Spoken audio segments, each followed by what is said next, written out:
Hi, Ink Teacher here with another tutorial on drawing the human figure from memory and imagination. Today I would like to talk about drawing thumbs. So let's start drawing a hand here. I'm going to draw the wedge, the wedge-shaped palm here, and the wrist coming off of it here.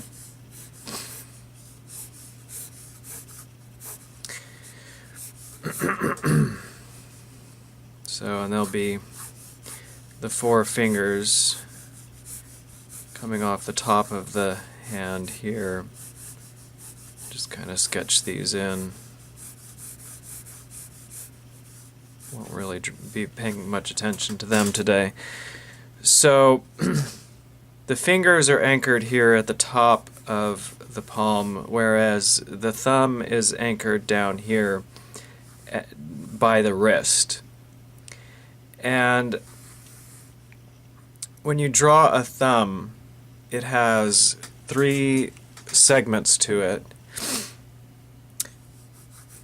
The first segment is I usually draw it as a triangular shape coming off this spatula shape here, because with the thumb there's skin that comes off the palm and joins the lower segment, forming it to the palm. And so the bone of the thumb actually goes deep into the palm here, but what happens at the base of the palm here is it juts out. So a lot of the times the thumb will, down here, will jut out. The thumb will jut out from the palm. And then here at the top you've got a very spherical shape that comprises the first joint.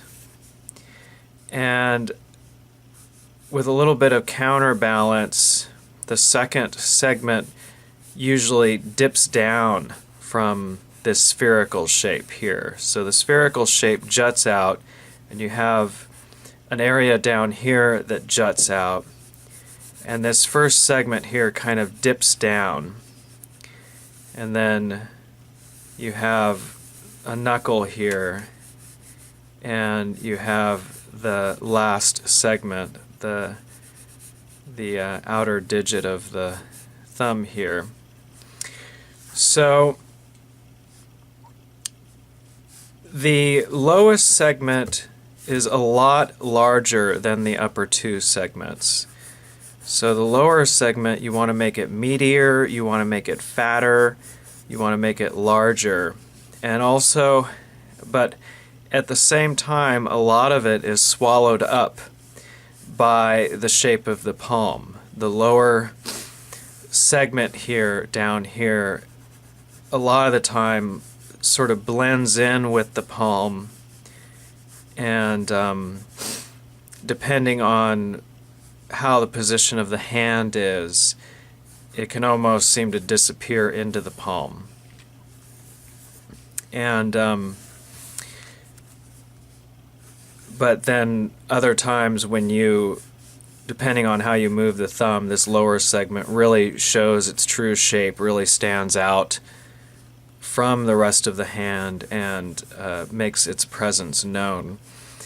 But when you draw the next two digits, just know that they're a lot shorter, they're a lot smaller than the most inner segment here.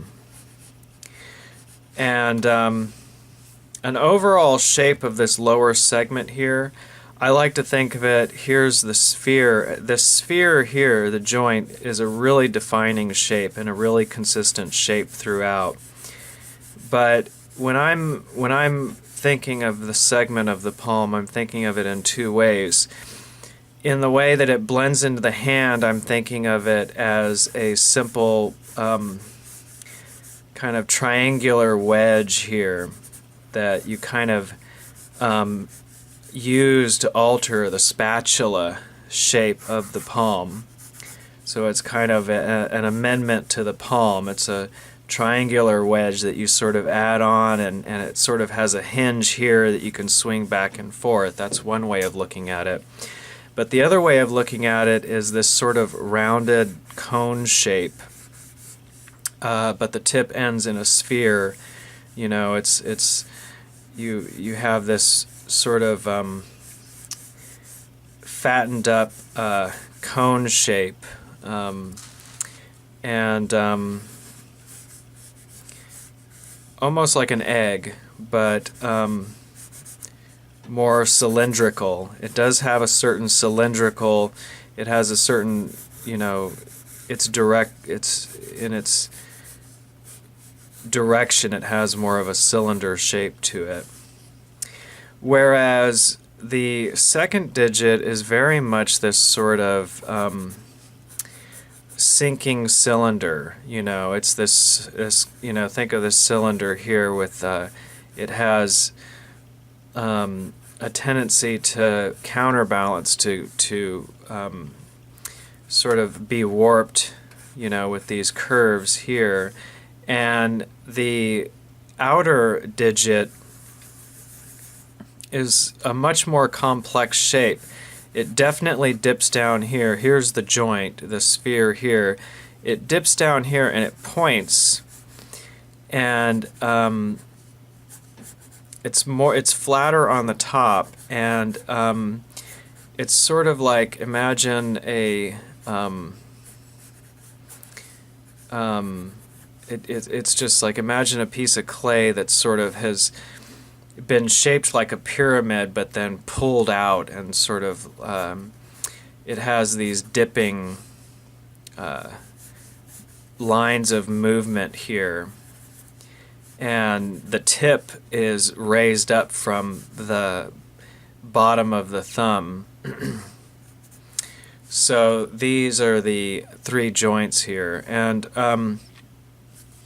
when you add them together, a lot of the time, so the sphere juts out. In general, the two top digits of the thumb cooperate with each other a lot more and in counterbalance to the base of the thumb.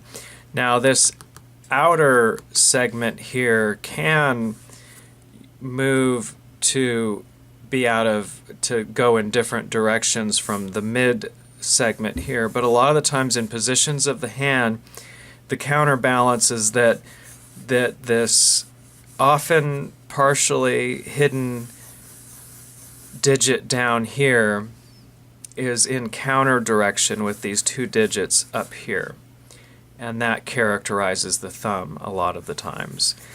This joint here is a lot less pronounced than this joint here. This joint here is the key point of the counterbalance. It really sticks out and stands out. So that ends this tutorial. I hope that it helped, and I put these free tutorials up on the net to draw attention to my animation work, and I ask you, please take the time to go to solomation.com to have a look at some of my animation work and support the arts. And I hope your drawing goes good, and have a good day.